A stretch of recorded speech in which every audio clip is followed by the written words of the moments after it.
What's up, YouTube? This is Too Raw for TV. So I just want to give a shout out to four big time uh, performers from last night's games.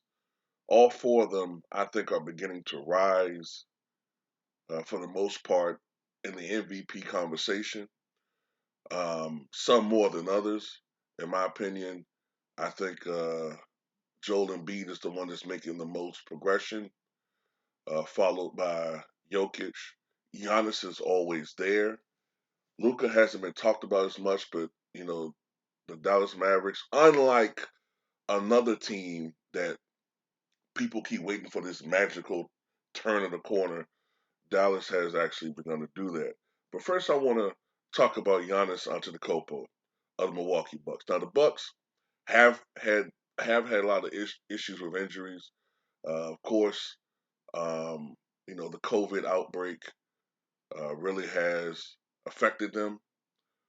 But you know, one knock against Milwaukee though is sometimes they play down to level their competition, and that's something that can get you in trouble. But whenever they do play against the marquee teams in the NBA, usually they prevail, and Giannis usually has a signature performance. And any other night, Giannis's performance last night would be more highlighted. He had 33 points, 15 rebounds, and 7 assists. But what makes their victory and his performance even more exemplary is the fact that he came against the Memphis Grizzlies, one of the hottest teams in the NBA. And if you've watched ESPN lately, many of these shows, they've been asking, well, who would you rather have, Ja Morant or Giannis Antetokounmpo? And last night, I think that Giannis and the Bucks wanted to send a message when it came to that. Next, I want to talk about Luka Doncic. Luka was rightfully criticized because he came into this season fat and out of shape. This is a guy that normally weighs 225, 230. Came into the season over 260 pounds. He knew it.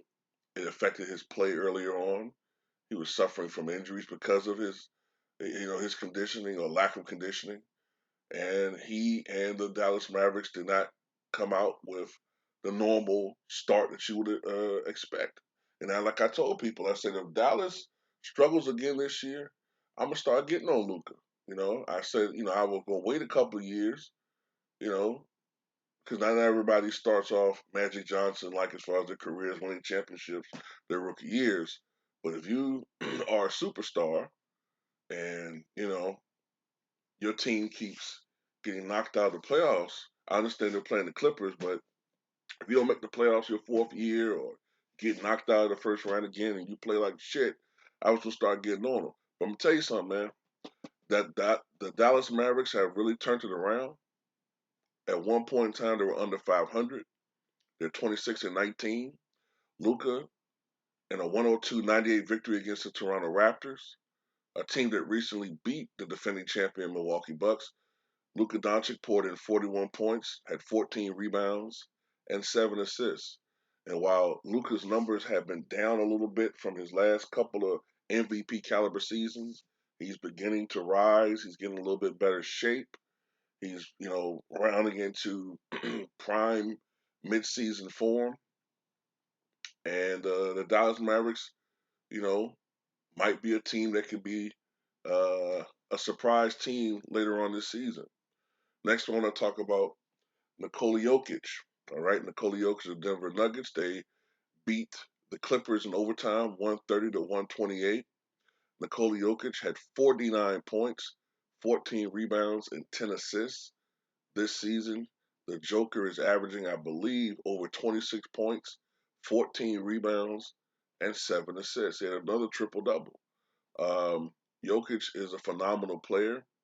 I think, as far as who's the best center in the NBA, I think it goes whatever your preference is. It's either me. I would go with Jokic just because of what he brings, his all around game. But Jokic is definitely an MVP caliber candidate. the Denver Nuggets aren't where you quite want them to be, but they're nudging in the right direction. And once I think they get more healthy, I think there'll still be a team you got to contend with. But the number one performance last night was obviously Joel Embiid of the Philadelphia 76ers. And that's the team that people are not talking about. When you consider they don't have Ben Simmons, and it's looking like when you consider how competitive the Eastern Conference is now, how competitive the NBA is, and how they're surging up the Eastern Conference standings, and they don't have Ben Simmons. If anything, this lessens Ben Simmons' worth.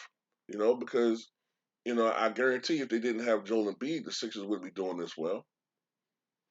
But in a 123 to 110 victory against the Orlando Magic, Joel Embiid poured in 50 points and 12 rebounds in just 27 minutes of play. I believe he was 17 of 23 from the floor.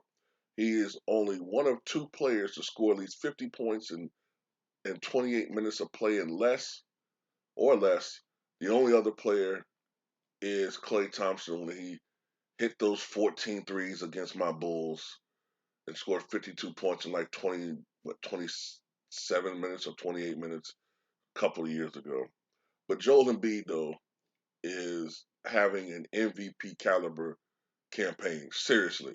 I mean, he's been just, you know, putting up 30-point performances after 30-point performance. It hasn't really been talked about. Now he drops this 50 piece. Um, and Philly has done this amazing turnaround. At one point, they were under 500, looked like a disappointing team. Now they're a team you have to respect. And if they were able to pull off some trade with Harden or something, then all of a sudden you're looking at Philly as a totally different team. I don't have that much respect for James Harden as a number one player, but if you team him up with a guy like Joel Embiid, I don't know, man. It could be something. And the other guys they have, those shooters, even though they probably have to give up somebody else, but still, you put those two together, that could be a championship caliber team. But I just want to give a shout out to these four players. They're definitely MVP caliber candidates. But tell me what you guys think.